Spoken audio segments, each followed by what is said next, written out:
Bienvenidos a nuestro canal History Is, segunda temporada. Yeah, I'm Pussy Beach. Ooh la la la la la la. C'est bon, c'est bon. La República restaurada quiso avanzar por el camino de la modernidad, pero para lograrlo tenía que terminar con las gavillas de delincuentes y crear organizaciones con un Estado laico, representativo y republicano. Esto no sería fácil, pues faltaba la base económica para financiar las obras públicas. Después de la muerte de Maximiliano y el fin del primer periodo de Porfirio Díaz, vio la pacificación de un país. Aumentó en la riqueza a la agricultura, el comercio, así como cierta estabilidad en el gobierno.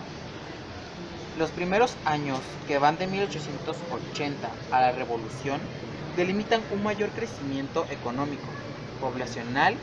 Sin embargo, una característica de la vida en México era el enriquecimiento de unos y el empeoramiento del bienestar de otros, sobre todo de trabajadores textiles y peones.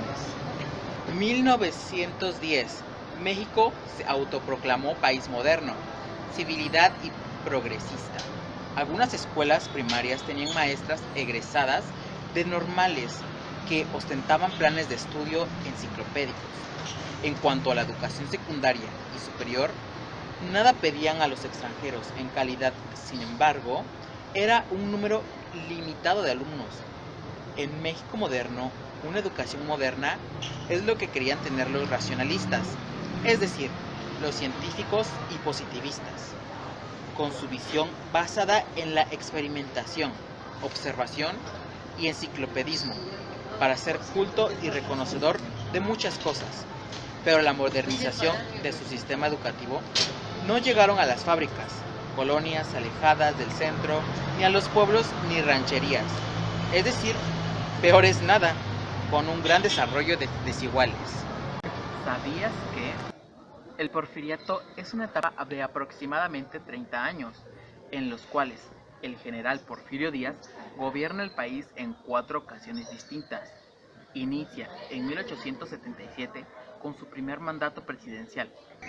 Luego de un mes de derrotar a los lerdistas e iglesistas, y culmina en 1911, luego de unos meses de haber estallado la revolución, cuando Díaz abandona el poder. Durante el interludio gubernamental de Manuel González, el Congreso Higiénico Pedagógico anunció el intercambio en el enfoque de la educación primaria durante el gobierno de Porfirio Díaz. El niño se convertiría en el objeto principal de los educadores, para brindar así a los niños un ambiente sano, estimulante, con muchos mobiliarios, libros y útiles, así como el cultivo de las actividades físicas, morales e intelectuales. Olvidamos los castigos físicos, y en su lugar los niños deberían aprender y reconocer sus actos para hacer el bien. ¿Sabías que Porfirio Díaz también era considerado el único hombre capaz de preservar la unidad y la soberanía y de terminar con el estado de guerra que había azotado al país por más de 50 años? Se volvió representante y defensor de intereses y grupos regionales, contando con el apoyo de caciques y líderes locales, pueblos campesinos y grupos urbanos. Oponiéndose a la reelección, se levantó en armas en 1871 con el Plan de la Noria y en 1876 con el Plan de Tuxtepec. Muchos estados empezaron a abrir escuelas normales para varones, como sucedió aquí en Oaxaca en 1883. No existían muchas oportunidades educativas para las mujeres, quienes se sentían privilegiadas si lograban asistir a algún curso de dibujo en la academia, así sacarlos a alguna clase de música en el conservatorio, o si tenían fortuna de matricular en algunas escuelas normales. Durante el porfiriato era considerado la carrera femenina por excelencia. Era una de las pocas opciones que tenía la mujer para acceder a la vida profesional. En 1900, el 91% de estudiantes de escuelas normales en el país eran mujeres. En 1907, solo eran 23% de hombres. En menos de 30 años, la profesión del maestro... ¿No cortes?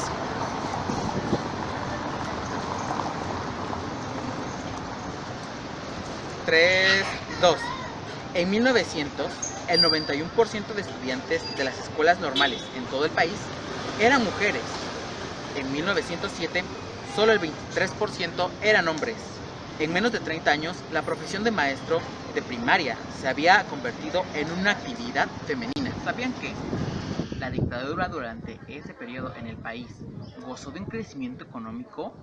Sí, en el cual el desarrollo, la urbanización y la industrialización creció, además de las clases sociales modernas, además de las clases sociales como la clase moderna, la clase media y el proletariado. La Escuela Nacional Preparatoria fue una de las glorias de la República restaurada. Para las mujeres que se negaban a limitar sus conocimientos a los ofrecidos en las escuelas normales, empezaban a abrirse las puertas de preparatorias. Antes de 1890, más de una docena se habían atrevido a pisar sus aulas. Habían desaparecido los obstáculos que impedían a las mujeres ingresar a las instituciones de estudios superiores y profesionales. Al principio del Porfiriato, solo había preparatorias en 17 estados. Y 3 décadas después, 25 de los 29 estados tenían por lo menos una preparatoria, o en sus casos, varias del gobierno o privadas. Para el último cuarto del siglo XIX, las instituciones laicas se habrían consolidado y multiplicado. Los estudios preparatorios de 5 años de duración incluían idiomas modernos, ciencias, matemáticas, economía, política, estadística, entre otros. Así, la formación de ingenieros fue otra novedad del Porfiriato. ¿Sabían que Díaz conformaba su propio equipo de colaboradores y que cambió el Proyecto Nacional de Desarrollo dirigiéndose hacia el orden y el progreso, luego de que los objetivos de los gobiernos anteriores habían sido la libertad y la ley? Se apoyó en militares de su confianza para la pacificación del país y llevó a cabo prácticas conciliatorias, incluyendo en su gobierno a políticos de diversos equipos, además de demostrarle tolerancia a la iglesia, aunque luego reprimió a sus enemigos e impulsó a la gente inexperta en los mandos. You can take my snatch, drag it up, wheel it up,